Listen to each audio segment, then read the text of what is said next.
శివుని గీతాల నుంచి పాట సంఖ్య 196 360 పాత శివుని గీతాల నుంచి 1, 4, 5 వచనాలు పాడుతుంది. నా మనోనేత్రము తెరచి నా కఠిన హృదయమును మార్చి నా మనోనేత్రము తెరచి నా కఠిన హృదయమును మార్చి అంధకారములో వెలుగునా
Let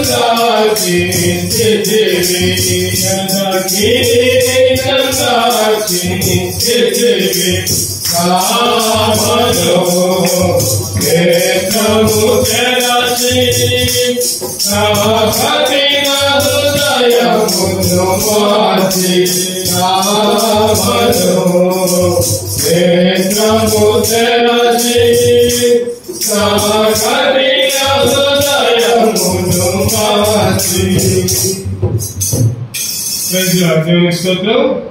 బలలో ప్రవేశించే ముందు పరిశుద్ధ గ్రంథం నుంచి మొదటి కొరింథీయులకు రాసిన పత్రిక 11వ అధ్యాయం 28, 29, 30 వచనాలు కలిసి చదువుకుందాం. 28, 29, 30, 31.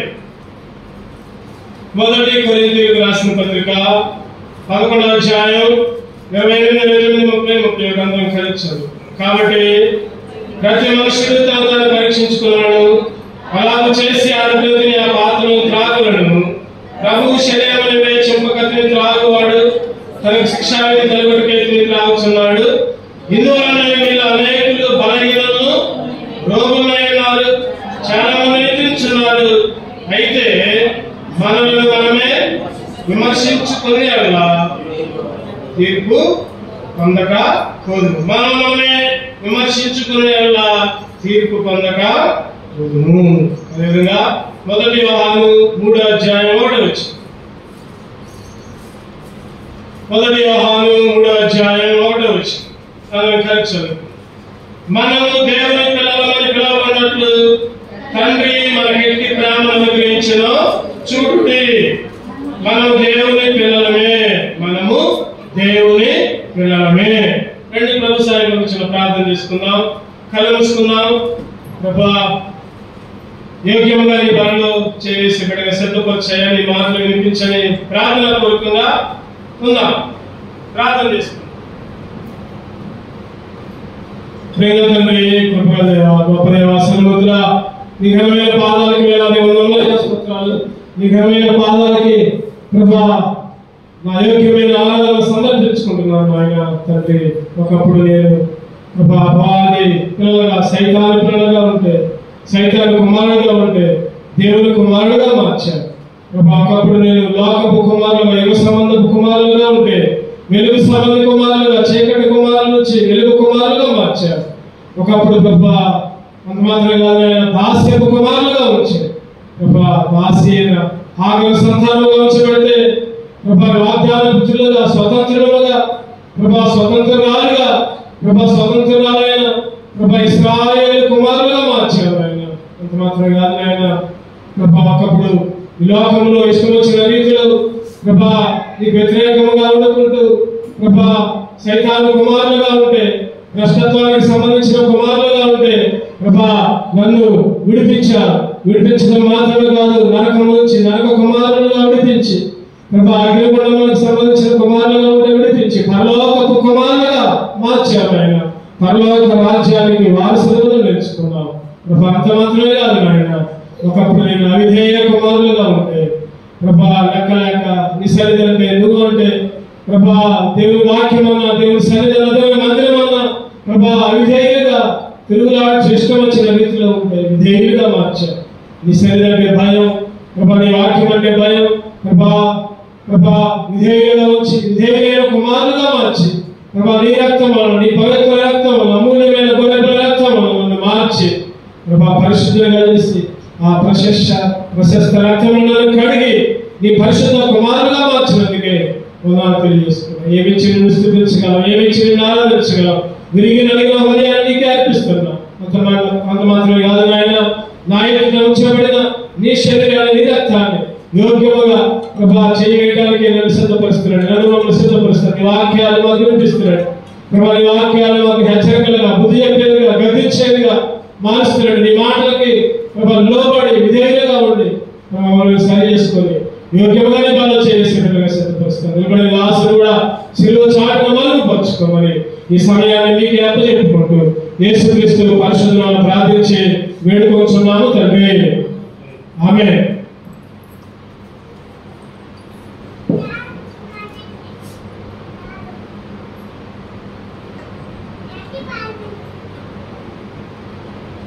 చదవండి. 1 యోహాను 3వ అధ్యాయం 1వ వచనం.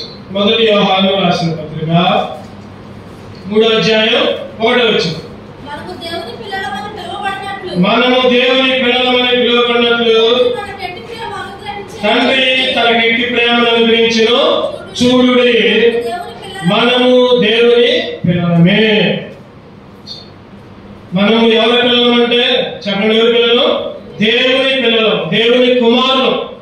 చెప్పుకున్నాం మనం ఆరాధనోత్సవాలు, సైతాన్ కుమారులు, లోక కుమారులు, దాస్యపు కుమారులు, నరక కుమారులు, లేకపోతే ఐదేళ్ళ కుమారులు అని చెప్పుకున్నాం. అటువంటి మానవులే దేవుని కుమారులుగా, చీకటి కుమారులను చుడిపించి యువ కుమారులుగా, అంత మాత్రమే కాకుండా స్వతంత్రాల యొక్క కుమారులుగా, వాగ్దాన పుత్రులుగా, పరలోక కుమారులుగా, విధేయులైన పిల్లలుగా ఆయన రక్తంలో మనం మార్చాం. మరి మార్చిన తరువాత నిజంగా దేవుని పిల్లలుగా ఉన్నామా, లేకపోతే దేవుని పిల్లలుగా పిలవబడుచు సైతాను పిల్లలుగా జీవిస్తూ ఉంటున్నామా? ఆయన బల ఎదుట పరీక్ష చేసుకోవాలి. క్లుప్తంగా ఒక 5 విషయాలు మనం ధ్యానం చేసుకున్నాం. సమయానుకూలంగా ఒక 5 విషయాలు, 7 విషయాలు క్లుప్తంగా ధ్యానించుకున్నాం. నిజంగా దేవుని పిల్లలుగా ఉండాలంటే ఏం కలిగి ఉండాలి? మనం దేవుని కుమారులుగా పిలవబడాలంటే ఏం కలిగి ఉండాలి? మనం ఇది ఆదివారం ఆరాధనకు వచ్చి ఆరాధన చేసినంత మాత్రాన కాదు. దేవుని పిల్లలకి, దేవుని కుమారులకి కొన్ని లక్షణాలు ఉండాలి. మరి ఆ లక్షణాలు నీలో నాలో ఉన్నాయా? ఆ లక్షణాలు ఉంటే దేవుని కుమారులు, పరలోక రాజ్య వారసులు. ఒకలా దేవుడు ఏర్పరచుకున్న, రక్షణ పొందిన, బాప్తిసం తీసుకున్న, మానవత్వం పొందిన ఈ లక్షణాలు లేవంటే అపవాది కుమారులే. పేరుకు మాత్రమే దేవుని కుమారులు, మనం పేరుకు మాత్రమే పిలువబడుతున్నాం, కానీ అపవాది కుమారులుగానే దేవుని దృష్టిలో ఉంటాం. చూడండి, క్లుప్తంగా 7 విషయాలు. నిజంగా దేవుని పిల్లలుగా ఉన్నామా? మొదటిగా దేవుని కుమారులుగా పిలవబడాలంటే ఏ లక్షణం కలిగి ఉన్నారంటే గలతీయులకు రాసిన పత్రిక 3వ అధ్యాయం 26వ వచనం. గలతీయులకు రాసిన పత్రిక 3వ అధ్యాయం 26వ వచనం. యేసుక్రీస్తునందు మీరందరూ విశ్వాసం వలన దేవుని కుమారులై ఉన్నారు. మీరందరూ విశ్వాసం వలన దేవుని కుమారులై ఉన్నారు. చెప్పండి, దేవుని కుమారులుగా ఉండాలంటే ఒకటి లక్షణం ఏముండాలంటే విశ్వాసం ఉండాలి. చెప్పండి, ఒకటి లక్షణం విశ్వాసం ఉంటేనే, విశ్వాసం ఉంటేనే, ఒక నమ్మకం ఉంటేనే. ఈరోజు నేను చనిపోయినా నా యేసుతో కూడా పరలోక రాజ్యంలో నివసిస్తానని నమ్మకం, విశ్వాసం ఉంటేనే దేవుని కుమారులు. నమ్మకం లేకుండా ఆ తర్వాత ఏమైతుందిలే, ఆ తర్వాత ఏం జరిగిద్దిలే, ఏదో ఆదివారం ప్రార్థనకు పోతున్నాం, వస్తున్నాం, ఏదో ప్రార్థన చేసుకున్నాం, ఏదో బైబిల్ చదువుకుంటున్నాం, ఏదో ఆచారంగా ఆరాధన చేస్తున్నాం, రొట్టెలో చేస్తున్నాం, వస్తున్నాం. ఇక ఇంట్లోకి పోతే మళ్ళీ నా పనులు, సినిమాలని, సీరియల్ అని, లేకపోతే ఇంకా లోకంలో జీవించడం అని, లోకపు మాటలని, లోకపు తలంపులు, అసూయ, ద్వేషం, ఈర్ష్య, కపటం ఇవన్నీ కలిగి ఉంటే పేరుకి దేవుని కుమారులే కానీ సైతాను కుమారులుగా జీవిస్తాం. సైతాను గారు కూడా హాయిగా ఉంటుంది. పొద్దు పోయాలి మందిరానికి, చేసుకున్నారు. ఒక ఆదివారం 1 గంట 2 గంటలు, ఆ 2 గంటలు కూడా సరిగ్గా టైంకి పోలే, నా కుమారులే, నా బిడ్డలే, ఏం కాదులే అని సైతాను కూడా పక్కన నవ్వుకుంటా ఉంటాడు. ఎప్పుడు దేవుని కుమారులుగా పిలువబడతామంటే విశ్వాసం ఉంటేనే. విశ్వాసం ఉంటే, విశ్వాసం ఉంటే దేవుని వదిలిపెట్టం, దేవుని మందిరాన్ని వదిలిపెట్టం, ప్రార్థన చేయడం వదిలిపెట్టం, లేదా దేవుని సన్నిధిలో గడపటం వదిలిపెట్టం. విశ్వాసం లేకపోతేనే ఇవన్నీ ఉంటాయి. విశ్వాసం లేకపోతేనే దేవునికి వ్యతిరేకంగా జీవిస్తాం. విశ్వాసులకు తండ్రి ఎవరు చెప్పండి? బైబిల్లో ఒక ఆయన ఉంటాడు. విశ్వాసులకు తండ్రి అబ్రహాం. అబ్రహాముని దేవుడు అన్నాడు, ఇదిగో లేచి ఎక్కడి నుంచి బయలుదేరాడు, ఎక్కడికి పోవాలని అడగల, ఎక్కడ ఉంటాడో కూడా తెలియదు. అయినా కానీ అబ్రహాము సమస్తమును వదిలిపెట్టి బయలుదేరి వెళ్ళాడు. అది విశ్వాసం. ఎబ్రీ పత్రికలో మాట రాయబడి ఉంటుంది. చూడండి, 11వ అధ్యాయం 8వ వచనం. ఎబ్రీ 11:8. ఎబ్రీ 11:8. అబ్రహాము పిలువబడినప్పుడు విశ్వాసము బట్టి ఆ పిలుపునకు లోబడి తాను స్వాస్థ్యముగా పొందిన ప్రదేశములకు బయలుదేరాడు. మరియు ఎక్కడికి వెళ్ళాలనో అది ఎరుగక బయలుదేరాడు. విశ్వాసాన్ని బట్టి.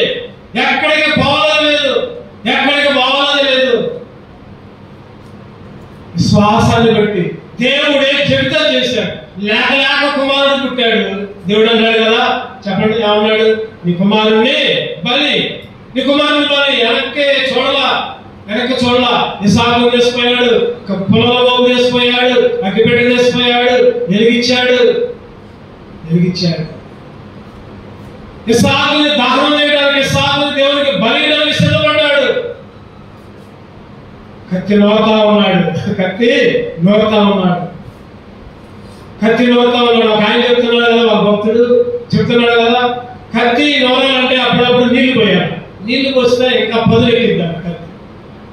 ఆ రోజు అబ్రహాము కత్తి నూరేటప్పుడు అంట పైకి కనపడలేదు, కానీ లోపల కన్నీళ్లు ఆ కత్తి మీద పడి కత్తి ఇంకా పదులెక్కిందని చెప్తున్నాడు. నిజంగా ఆ కత్తి నూరేటప్పుడు కన్నీళ్లు కాలేము. అయ్యో లేక లేక పుట్టిన కుమారుడా దేవుడా. ఎవరికి విలువ ఇచ్చారంటే కుమారుడికి విలువేల. ఎవరికి విలువ ఇచ్చారు చెప్పండి? దేవునికి, దేవుని మాటకి, దేవుని ఆజ్ఞకి. ఈరోజు మన జీవితంలో కూడా దేనికి ప్రాముఖ్యత ఇవ్వద్దు. అందరికంటే ముఖ్యంగా దేవునికి ప్రాధాన్యత ఇవ్వాలి. దేవునికి ప్రాధాన్యత ఇస్తే దేవుడు మన పక్షాన, మన బిడ్డల పక్షాన ఎన్నో కార్యాలు చేస్తూ ఉంటాడు. చాలా మంది కుటుంబానికి, కుమారులకి లేకపోతే కుమార్తెలకి, అప్పుడే పుట్టిన పిల్లలకి ఎంతో ప్రాధాన్యత ఇచ్చి దేవుని సన్నిధిని మర్చిపోతూ ఉంటారు. దేవుని సన్నిధికి రాకుండా వాళ్ళే సర్వస్వం లాగా భావిస్తారు. మంచిదే, కుమారులు ప్రేమతో చూసుకోవడం మంచిదే, తప్పలేదు. కానీ దేవుడి కంటే ఏది ఎక్కువ కాదు. మన జీవితాల్లో అబ్రహామే ఉదాహరణ. అబ్రహామే విశ్వాసాన్ని బట్టి అయ్యో నాకు వాగ్దానం చేశాడు దేవుడు, నీ సంతానాన్ని ఇసుక రేణులాగా ఉంచుతానన్నాడు. నీ సంతానాన్ని ఆకాశపు నక్షత్రాల సంఖ్య కంటే విస్తారంగా ఉంచుతున్నాడు. ఎందుకు బలి అడిగాడు? అడిగినా సరే నేను ఇస్తా, దేవుడు వాగ్దానంగా ఇస్తాడు. అది నమ్మకం. ఈరోజు అటువంటి నమ్మకాన్ని, అటువంటి విశ్వాసాన్ని కలిగి ఉండాలి. ఎప్పుడైతే దేవునికి ప్రాధాన్యత ఇచ్చి దేవునికి కనపరుస్తాము, దేవుని సన్నిధిలో దేవునికి లోపడతాము, ముందు కష్టం వచ్చినా, నష్టం వచ్చినా, ఇరుకులు వచ్చినా దేవునికి ఎంత ఎక్కువ కష్టం వస్తే అంత ఎక్కువ దేవుని సన్నిధిలో కనపడాలి. అప్పుడే విశ్వాసం ద్వారా మనం దేవుని కుమారులుగా ఉంటాం. ఒకసారి అంట ఒక గుడిసెలో ప్రార్థన చేసుకుంటున్నారంట. చిన్న గుడిసె ఉందంట. ఆ గుడిసె గదిలో ఇంకో గుడిసె ఉందంట.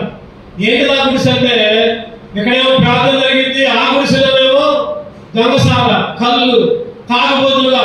ఇక్కడేమో ప్రార్థన చేస్తున్నారు, అక్కడేమో కళ్ళు, సారా, తాగుబోతులుగా ఉంటున్నారు. తాగుతా ఉండి తిడతా ఉంటున్నారు,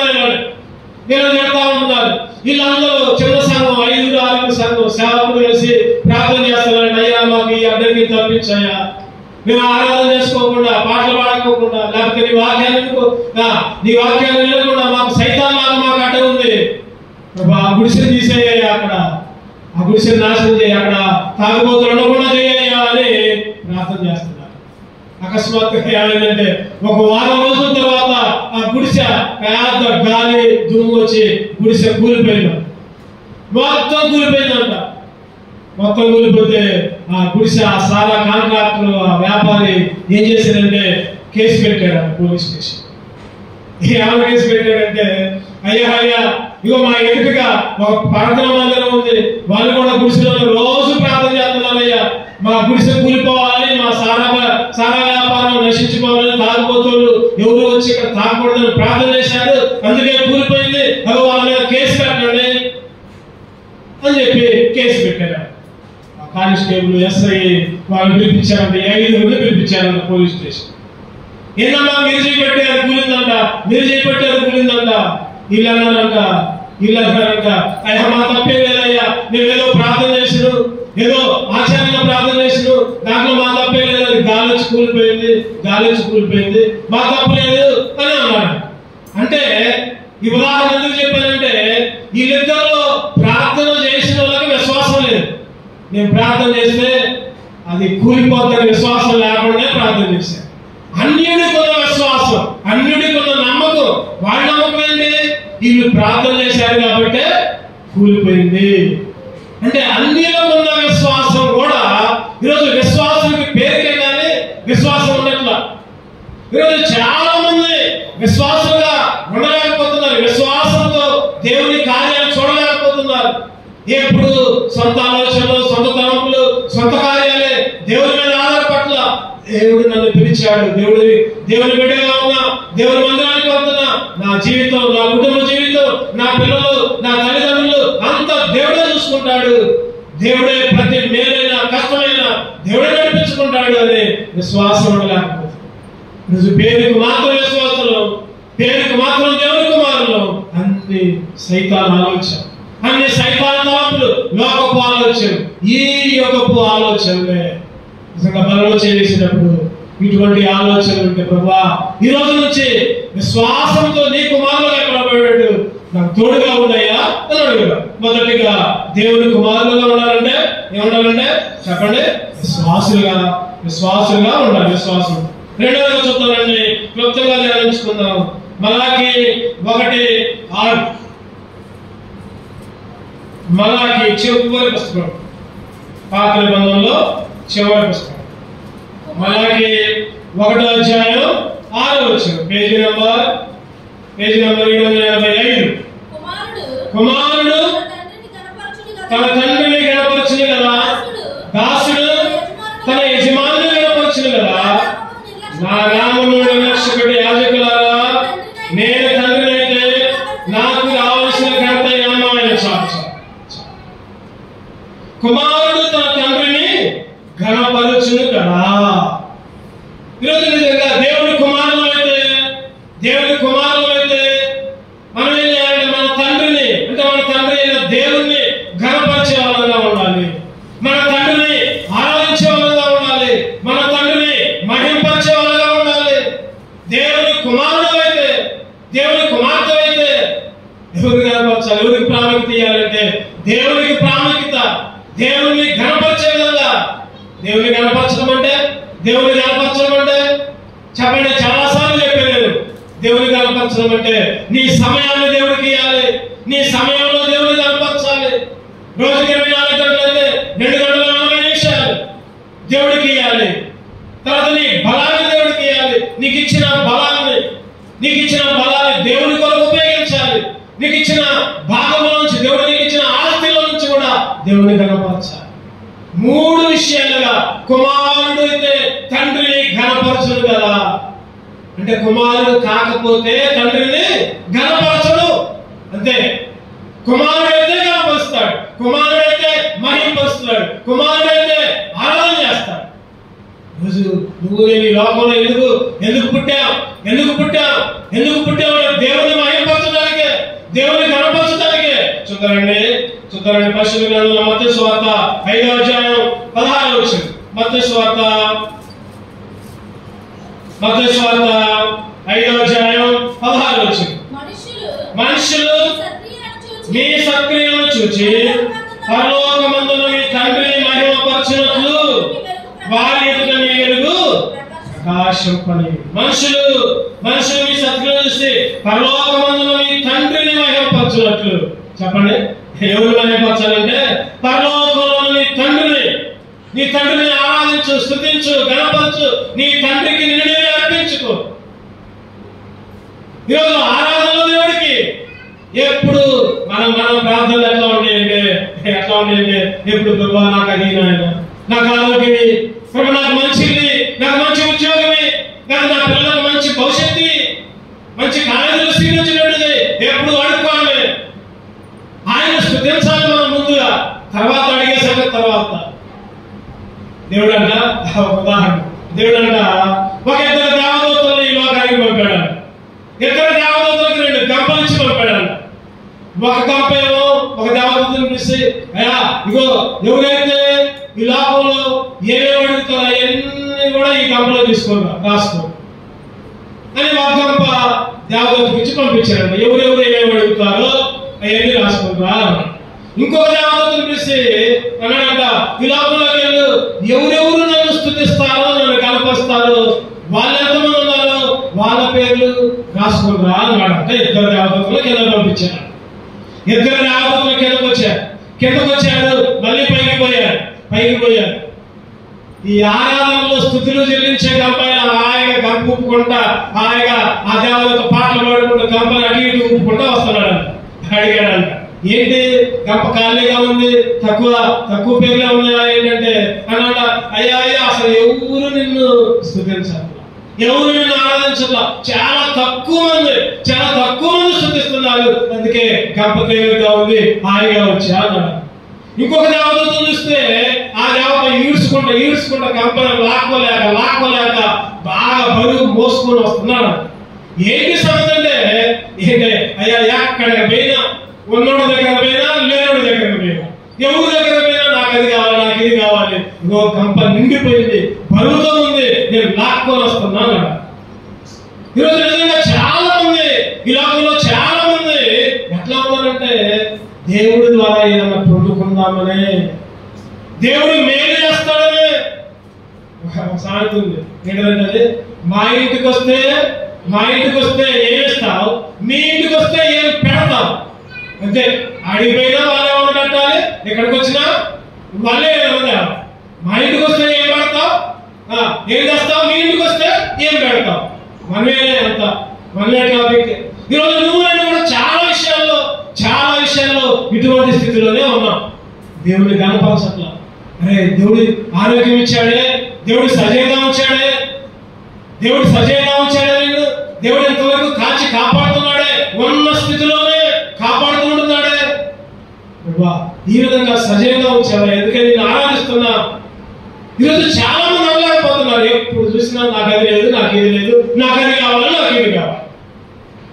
ఈరోజు దేవుని కుమారులుగా అడిగినప్పుడు దేవుని కనపరచు, తర్వాత దేవుడు నీకు ఏది కావాలో ఏ అర్థంలో ఆయన అంటాడు కదా, ముందుగా పరలోక రాజ్యాన్ని వెతకండి, ఏమి తినుమా, ఏమి తాగుదామా, ఏమి గడించుకుందామా, దాని కొరకు ఆశ.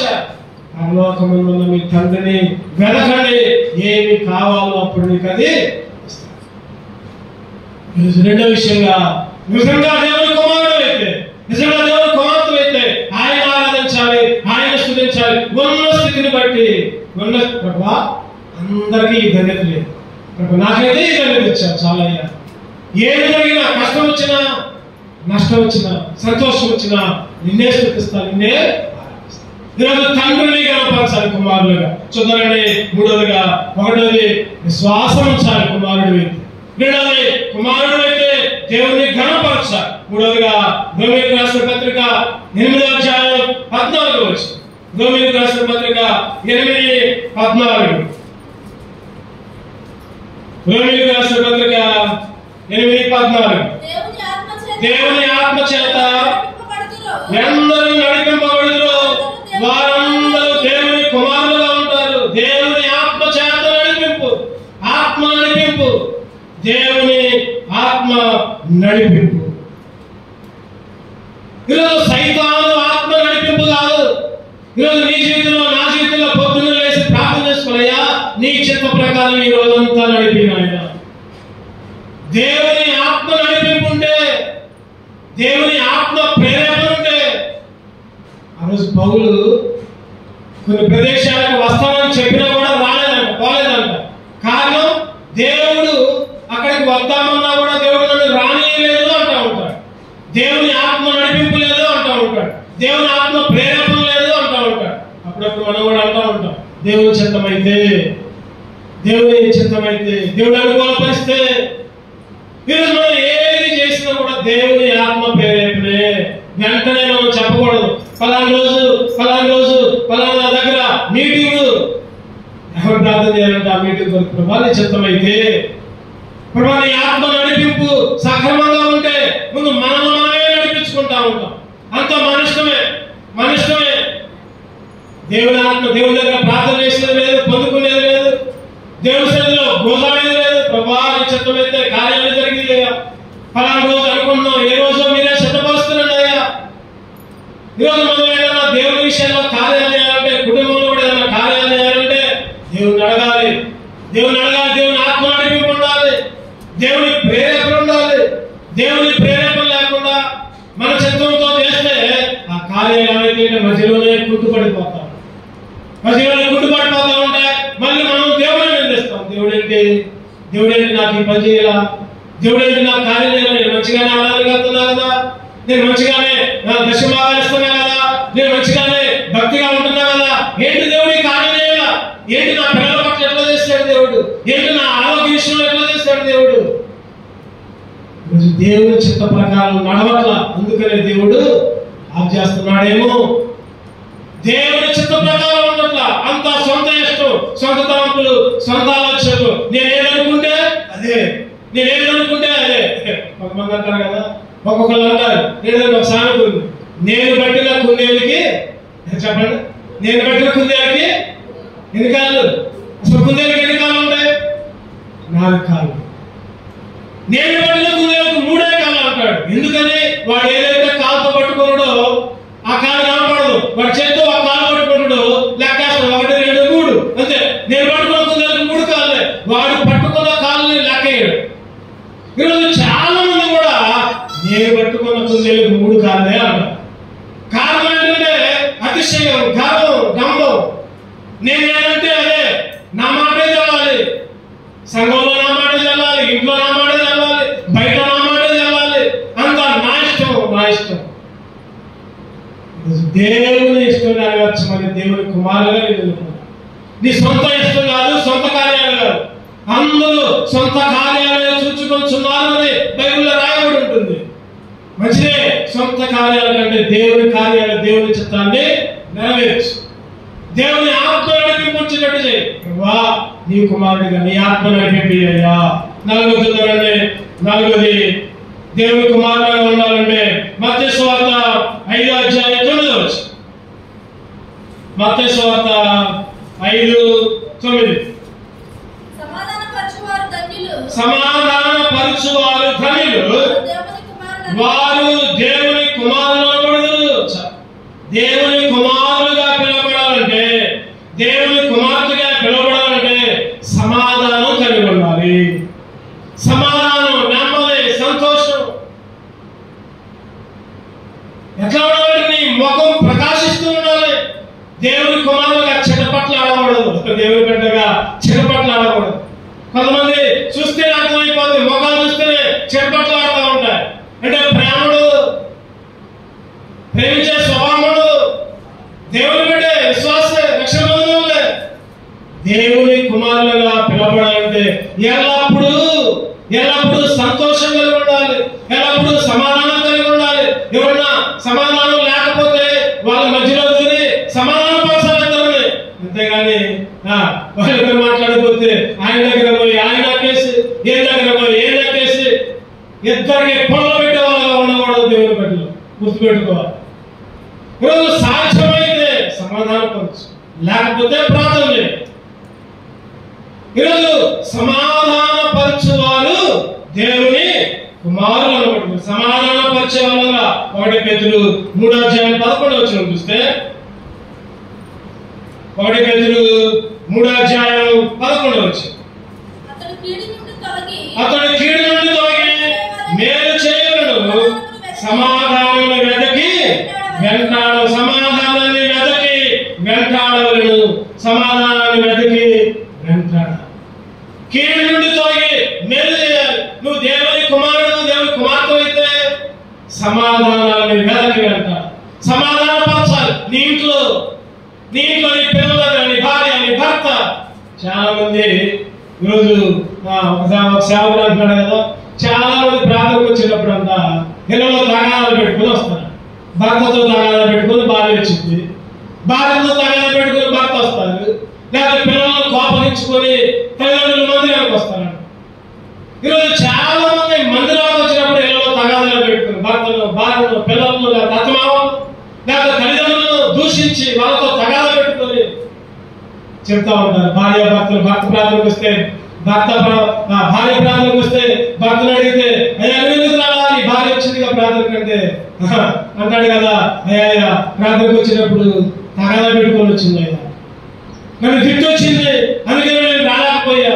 ఈరోజు కొంతమంది భార్య భర్తల కారణంగా ఉంటున్నారు, భర్తలే భార్య కారణంగా ఉంటున్నారు, పిల్లలే తల్లిదండ్రులకి, తల్లిదండ్రులే పిల్లలకి, అత్తమామలు సరిగ్గా చూడకుండా, లేదా తల్లిదండ్రులు సరిగ్గా పట్టించుకోకుండా నీ ఇంట్లోనే సమాధానం లేదు.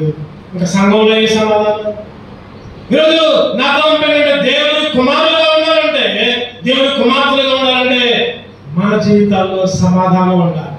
సమాధానపరచు వారు ధనులు, వారు దేవుని కుమారులుగా పిలువబడతారు. చూద్దాం ఐదవదిగా సమయం క్లుప్తంగా ధ్యానించుకుందాం. మత్తయి సువార్త 5:44. మత్తయి సువార్త 5:44.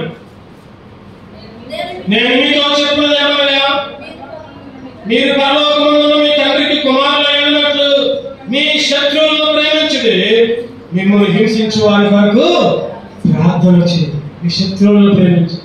దేవుని కుమారులుగా నువ్వు ఉండాలంటే నిన్ను ఎవరైతే తిడతారో వాళ్ళ కొరకు ప్రార్థన చేయి. చేసామా ఎప్పుడన్నా? మనల్ని ఎవరైతే దూషిస్తారో, మనల్ని ఎవరైతే చెక్కరిస్తారో, మనల్ని ఎవరైతే అసహించుకుంటారో వాళ్ళకి క్షమించయ్యా, వాళ్ళకి క్షమించు. వాళ్ళు ఎందుకు నా మీద కోపంగా ఉన్నారు, వాళ్ళకి క్షమించు. ఇంకోసారి నా మీద కోపంగా ఉండొద్దు అని నీ శత్రువు కొరకు ప్రార్థన చేయాలి. నీ శత్రువులను ప్రేమించాలి. అప్పుడే నువ్వు దేవుని కుమార్, అప్పుడే నువ్వు దేవుని కుమార్తెవి. జ్ఞాపకం ఉంచు. నీ శత్రువుల్ని ప్రేమించాలి, నీ శత్రువుల్ని ప్రేమించాలి. చూద్దాం 4గా ఫిలిప్పీయులకు రాసిన పత్రిక 2వ అధ్యాయం, ఫిలిప్పీయులకు రాసిన పత్రిక 2వ అధ్యాయం 14వ వచనం. మీరు మూర్ఖమైన వక్రజనం మధ్య నిరపరాధులను నిష్కళంకులను అనింజనులైన దేవుని కుమారులన్నట్లు సంగులను సంశయములను మాని సమస్త కార్యములను చేయుడి. అనింజులైన దేవుని కుమారులన్నట్లు. దేవుని కుమారులుగా ఉండాలంటే ఏం చేయాలి చెప్పండి? సలుగులు మానాలి, సంశయాలు మానాలి, సలుగుళ్ళు గురుగుళ్ళు. ఈరోజు దేవుని బిడ్డలమే, దేవుని శరీరంలో ఉండే మనం ఎప్పుడు గురుగుతూ ఉంటాం, ఎప్పుడు సలుగుతూ ఉంటాం. దేవుడేంటి నాకు ఎట్లా చేస్తున్నాడు, దేవుడేంటి నాకు మేలు చేయట్లా, దేవుడేంటి నన్ను ఎట్లా ఏకాగిగా చేశాడు. దేవుడి మీద గొలగడమే, సేవకుల మీద గొలగడమే, సంఘాల మీద గొలగడమే, మందిరాల మీద గొలగడమే. అప్పుడు దాకా మంచుకుంటారు, అప్పుడు దాకా మంచుకుంటారు. సడన్గా ఏం జరిగిందో ఏదో మంది అడిగారు, అరే ఏమన్నా అన్నామా ఏంటి, ఏదన్నా ఉంటే చెప్తే పోతుంది మంచిగా. అదో పలానా కార్యం జరిగింది, అందుకని అట్లా చెప్తే మంచిగా. చెప్పలేదు, తెలుసుకోవాలి. ఎందుకు కలిగిందో తెలుసుకోవాలి, ఎందుకు కలిగారో తెలుసుకోవాలి, ఎందుకు చర్చికి రావట్లేదో తెలుసుకోవాలి. ఈరోజు చాలా మంది పేరుకి దేవుని కుమారులే కానీ సనుగుళ్ళు గురుగులు, సనుగుళ్ళు గొలుగుళ్ళు, ఇశ్రాయేలు సనుగుళ్ళు గొలుగుళ్ళు చేయబడ్డారు, రాలిపోయారు. ఇశ్రాయేలు అందరూ కూడా రాలిపోయారు. చాలా మంది ఎందుకు రాలిపోయారంటే రండి చూద్దాం పరిశుద్ధ గ్రంథంలో 1 కొరింథీ 10వ అధ్యాయం 9వ వచనం. 1 కొరింథీ 10:9. 1 కొరింథీ 10:9. 1 కొరింథీ 10వ అధ్యాయం 9వ వచనం. మనం ప్రభువును శోధింపగలము, వారిలో కొందరు శోధించి సర్పంలో నశించిరి. మీరు సనగకుడి, వారిలో కొందరు సనిగి సంహారకుల చేత నశించి. ఈ సంగతులు కృష్ణాంతములుగా వారికి సంభవించి యుగాంతమందున మనకు బుద్ధి కలుగుటకై రాయబడదు. చాలా మంది సనిగాలు, గొలిగాలు, సనుకుంటున్నారు, గొలుకుంటున్నారు. ఒక్క దినమునే 23,000 మంది కూలిరి. ఒక్క రోజే 23,000 మంది కూలిపోయారు. దీనికి అరణ్యంలో సనుక్కున్నారు. మాకు అది లేదే, మాకు ఇది లేదే, మాకు మాంసం కొండలు లేవే, లేకపోతే మాకు ఆ పానీయం లేదే, అక్కడైతే బాగుండేది, ఎక్కడైతే మాకు ఏమి లేదు, అక్కడైతే బాగుండేది. ఈరోజు మందిరాల్లో కూడా చాలా మంది గొలుగుతా ఉంటున్నారు. అక్కడైతే బాగుంటుంది, ఎక్కడైతే బాగుంటుంది, ఎక్కడ ఏముంటుందో మాకు. సరుగుళ్ళు గొలుగుళ్ళు మాని దేవుని కుమారులుగా అనించులుగా ఎప్పుడైతే అవి లేకుండా ఉంటావో అప్పుడే దేవుని కుమార్. చివరిగా చూద్దాం 7వదిగా హెబ్రీయులకు రాసిన పత్రిక 12వ అధ్యాయం 7వ వచనం. హెబ్రీ 12:7. హెబ్రీ 12:7. శిక్షాఫలం పొందుటకై మీరు సహించుచున్నారు, దేవుడు కుమారులను చూచుచున్నాడు, తండ్రి తండ్రి శిక్షింపని కుమారుడు ఎవడు? తండ్రి శిక్షింపని కుమారుడు. ఒక్కసారి దేవుడు ఏదైనా మనకు శిక్షిస్తే, దేవుడు ఏదైనా కీడు తెస్తే, మనకి దేవుడు ఏదైనా కష్టం తెస్తే చెప్పండి, దేవుణ్ణి దూషిస్తాం. తండ్రి శిక్షింపని కుమారుడు ఎవడు? ఈరోజు దేవుని కుమారుడుగా పిలువబడ్డావు అంటే శిక్షకు లోబడాలి. శిక్షిస్తే, గద్దిస్తే, లేకపోతే దేవుడు ఒక పాఠాన్ని నేర్పితే స్వీకరించాలి. ప్రభా, ఇది నా మీద కొరకే, నన్ను గద్దించడానికి, ప్రభా నన్ను శిక్షించా, ప్రభా నన్ను సరిచేయడానికి, ప్రభా నన్ను శిక్షించా, నన్ను కొట్టా, నన్ను తిట్టా, నన్ను సరైన మార్గంలో నడిపా, నన్ను గద్దించా, ప్రభా నీ శిక్షకు లోబడేట్టు సహాయం. పౌలు అంటాడు కదా, అయ్యా నా దగ్గర నుంచి ముళ్ళు తీసేయంటే ఆ ముళ్ళు అట్లే ఉండాలన్నాడు. నీ చిత్తమైతే ఈ ముళ్ళు అట్లే ఉంచు, నేను ఎప్పుడు బలహీనుడును అప్పుడే బలవంతుడును అంటాడు. ఈరోజు మనం బలహీనులుగా ఉన్నప్పుడే బలవంతులుగా ఉన్నప్పుడు అది సొంత బలం, దేవుని బలం కాదు.